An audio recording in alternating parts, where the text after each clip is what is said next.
আসসালামু আলাইকুম। ওয়ারনেক্স নিউজ বাংলা অধিবেশন প্রবাহতে আপনাদের স্বাগত। আজ লন্ডন স্টুডিও থেকে আছি আমি ইভা রহমান, আর ঢাকায় আমার সাথে রয়েছেন রাফি আলম। চলুন শুরু করি আজকের গুরুত্বপূর্ণ সংবাদ। জানিয়ে দিব আজকের গুরুত্বপূর্ণ সব আপডেট, আন্তর্জাতিক সংবাদ। প্রথমেই জানিয়ে দিব পাক ঘাঁটিতে ইরানি বিমান। এরপর আরও জানিয়ে দিব ভয়ঙ্করভাবে ফিরেছে মিসাইল ঘাঁটি। আরও জানিয়ে দিব বিশ্বকাপ দেখতে পারবে না বাংলাদেশ। এবং সর্বশেষ জানিয়ে দিব প্রস্তুতি নিচ্ছে ইরান, বড় সংঘাতের আশঙ্কা। শুনছিলেন সংবাদ শিরোনাম, এখন বিস্তারিত। তবে তার আগে অনুরোধ থাকবে এই ভিডিওটিতে একটি লাইক, কমেন্ট এবং চ্যানেলটি সাবস্ক্রাইব করে জানিয়ে দিন কোন জেলা থেকে বা কোথা থেকে আপনি আমাদের এই ভিডিওটি দেখছেন এবং শুনছেন। ইরানের যুদ্ধবিমান লুকিয়ে রেখেছে পাকিস্তান, এমনই বিস্ফোরক অভিযোগ উঠেছে মার্কিন সংবাদ মাধ্যম সিবিএস নিউজের একটি রিপোর্টে। রাওয়ালপিন্ডির কাছে নূর খান বায়ুসেনা ঘাঁটিতে ইরানের সামরিক বিমান আশ্রয় নিয়েছে মার্কিন হামলার ভয়ে। এই রিপোর্ট প্রকাশের পরেই ওয়াশিংটনে যেন আগুন লাগলো। ডোনাল্ড ট্রাম্প ইরানের পাঠানো শান্তি প্রস্তাবকে বললেন ময়লার স্তূপ, ঘোষণা করলেন যুদ্ধবিরতি মৃত্যুর দ্বারে। আর সেই যুদ্ধবিরতির স্থপতি পাকিস্তান, যে দেশটি মাত্র 1 মাস আগে যুক্তরাষ্ট্র ও ইরানকে একটি টেবিলে বসিয়েছিল, সে নিজেই এখন সন্দেহের কাঠগড়ায়। সোমবার সিবিএস নিউজ যে রিপোর্টটি প্রকাশ করেছে সেটি মুহূর্তের মধ্যে আন্তর্জাতিক কূটনীতির বোর্ড উল্টে দিয়েছে। রিপোর্টের দাবি, ইরান তার বেশ কয়েকটি সামরিক বিমান সরিয়ে রেখেছে পাকিস্তান বায়ুসেনার নূর খান ঘাঁটিতে, রাওয়ালপিন্ডির একেবারে কাছে। বিমানগুলোর মধ্যে রয়েছে একটি RC-130 রিকনেসেন্স বিমান, অর্থাৎ শুধু যুদ্ধ বিমান নয়, গোয়েন্দা তথ্য সংগ্রহের সক্ষমতাও রয়েছে সেখানে। উদ্দেশ্য একটাই, মার্কিন হামলা থেকে এই বিমানগুলোকে নিরাপদ দূরত্বে সরিয়ে রাখা। রিপোর্টটি প্রকাশের পরপরই ট্রাম্প ক্ষুব্ধ প্রতিক্রিয়া জানান। সেদিনই ঘোষণা আসে যুদ্ধবিরতি কার্যত শেষের পথে। ট্রুথ সোশ্যালে তিনি লেখেন, পরিস্থিতি 1% বেঁচে থাকার সম্ভাবনায় ঠেকেছে। পাকিস্তানের পররাষ্ট্র মন্ত্রণালয় মঙ্গলবার বিবৃতি দিয়ে পুরো রিপোর্টকে বিভ্রান্তিকর এবং অতিরঞ্জিত বলে দাবি করেছে। ইসলামাবাদের ব্যাখ্যা অনুযায়ী ইরানি বিমানগুলো ওই ঘাঁটিতে এসেছিল 11 এপ্রিলের কূটনৈতিক আলোচনার লজিস্টিক সহায়তার অংশ হিসেবে। সেদিন পাকিস্তানের মাটিতে বসেই মার্কিন ও ইরানি কর্মকর্তারা প্রথমবার মুখোমুখি হয়েছিলেন। পাকিস্তান আরও জানায়, মার্কিন বিমানও একই ঘাঁটি ব্যবহার করেছে, ফলে শুধু ইরানকে ঘিরে সন্দেহ তৈরি করাটা কতটা যৌক্তিক সেই প্রশ্ন তুলেছে ইসলামাবাদ। কিন্তু ওয়াশিংটন এই ব্যাখ্যায় পুরোপুরি সন্তুষ্ট নয়। সন্দেহের মেঘ এখনো কাটেনি। পাকিস্তানের ব্যাখ্যা আসার আগেই হোয়াইট হাউসে ট্রাম্প পরিস্থিতিকে আরো বিস্ফোরক করে তোলেন। ইরান পাকিস্তানের মাধ্যমে রোববার যে শান্তি প্রস্তাব পাঠিয়েছিল সেটিকে তিনি সরাসরি ময়লার স্তূপ বলে উড়িয়ে দেন। ট্রুথ সোশ্যালে তিনি লেখেন, এটি সম্পূর্ণ অগ্রহণযোগ্য। ইরানের প্রস্তাবে কি ছিল? তেহরান চেয়েছে মার্কিন হামলার ক্ষতিপূরণ, হরমুজ প্রণালীতে পূর্ণ ইরানি সার্বভৌমত্বের স্বীকৃতি, সব নিষেধাজ্ঞা প্রত্যাহার এবং জব্দকৃত সম্পদ ফেরত। পারমাণবিক আলোচনা পরে হবে, এমন অবস্থানও ছিল সেই প্রস্তাবে। ইরানের পররাষ্ট্র মন্ত্রণালয়ের মুখপাত্র ইসমাইল বাঘাই দাবি করেন, প্রস্তাবটি ছিল যুক্তিসঙ্গত ও উদার। তবে একই সময়ে ইরানের পার্লামেন্টের স্পিকার ও প্রধান আলোচক মোহাম্মদ বাঘের গালিবাব সোশ্যাল মিডিয়ায় ভিন্ন সুরে বার্তা দেন। তিনি লেখেন, সশস্ত্র বাহিনী যে কোনো আগ্রাসনের জবাব দিতে প্রস্তুত, আপোষের প্রশ্নই আসে না। বলা হয়েছিল ইরান 48 ঘন্টাও টিকতে পারবে না, অথচ ইরান এখনো মাথা উঁচু করে দাঁড়িয়ে আছে, তৈরি করেছে নতুন ইতিহাস। এর মধ্যেই বড় খবর এসেছে ইসলামী বিপ্লবের দেশ থেকে। খোদ গোপন মার্কিন গোয়েন্দা প্রতিবেদনে উঠে এসেছে চাঞ্চল্যকর তথ্য। ইরানের 90% ভূগর্ভস্থ ক্ষেপণাস্ত্র ঘাঁটি এখনো সচল। হরমুজ প্রণালী সংলগ্ন কৌশলগত ঘাঁটিগুলো আবারও সক্রিয় হয়ে উঠেছে। শুধু তাই নয়, পাল্টা হামলায় বড় ক্ষতির মুখে পড়েছে মার্কিন বিমান বাহিনী। তাহলে প্রশ্ন উঠেছে, যুদ্ধের পর কি আরো ভয়ঙ্কর ও অপ্রতিরোধ্য হয়ে উঠেছে ইরান? ইরানের সামরিক শক্তি পুরোপুরি ধ্বংস করে দেয়া হয়েছে, এমন দাবি বহুবার করেছেন মার্কিন প্রেসিডেন্ট ডোনাল্ড ট্রাম্প। তবে এবার সেই দাবির বিপরীত চিত্র উঠে এসেছে মার্কিন গোয়েন্দা সংস্থার গোপন মূল্যায়ন প্রতিবেদনে। ওই গোয়েন্দা প্রতিবেদনে বলা হয়েছে, কৌশলগতভাবে অত্যন্ত গুরুত্বপূর্ণ হরমুজ প্রণালীর আশপাশে থাকা ইরানের ৩৩টি ক্ষেপণাস্ত্র ঘাঁটির মধ্যে ৩০টি এখন কার্যকর অবস্থায় রয়েছে। এছাড়া যুদ্ধ শুরুর আগে থাকা ক্ষেপণাস্ত্র মজুদ এবং মোবাইল লঞ্চারের প্রায় ৭০% এখনও ইরানের নিয়ন্ত্রণে রয়েছে।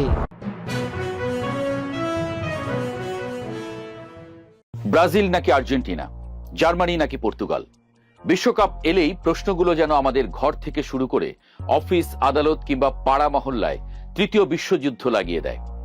শুরু হয় কার চেয়ে বড় পতাকা কে বানাতে পারে। কিন্তু এবারের বিশ্বকাপটা হয়তো হতাশার হতে যাচ্ছে বাংলাদেশের ফুটবল প্রেমীদের জন্য। ম্যাচের সময় টিভি খুলে রিমোট চালাচালি করে দেখতে নাও পেতে পারেন বিশ্বকাপের কোনো ম্যাচ, কারণ বাংলাদেশের কোনো চ্যানেলই বিশ্বকাপের সম্প্রচার রাইট কিনতে পারেনি। আজ আমরা ব্যাখ্যা করব কিভাবে ফুটবলের সবচেয়ে বড় উৎসব থেকে বাদ পড়ে যাওয়ার মুখে পড়েছে ১৭ কোটি মানুষের বাংলাদেশ, কে দায়ী এর জন্য, আর কি হতে পারে শেষ পর্যন্ত। আগে একটু পেছনে ফিরি। ২০২২ সালের কাতার বিশ্বকাপ মনে আছে? সেবার টেরিস্টেরিয়াল রাইটস কিনেছিল বিটিভি, টি স্পোর্টস আর জিটিভি কিনেছিল স্যাটেলাইট রাইটস, আর টফি কিনেছিল ডিজিটাল স্ট্রিমিং। ৬৪টা ম্যাচ, সবগুলোর সরাসরি সম্প্রচার দেখেছে দেশের কোটি কোটি ফুটবল প্রেমীরা। বিটিভির সেই রাইটস কিনতে খরচ হয়েছিল ৯৮ কোটি টাকা।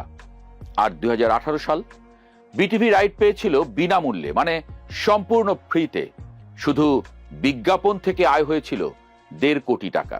তাহলে এবার হঠাৎ কি হলো যে ২০০ কোটি টাকার দাবি উঠে এলো?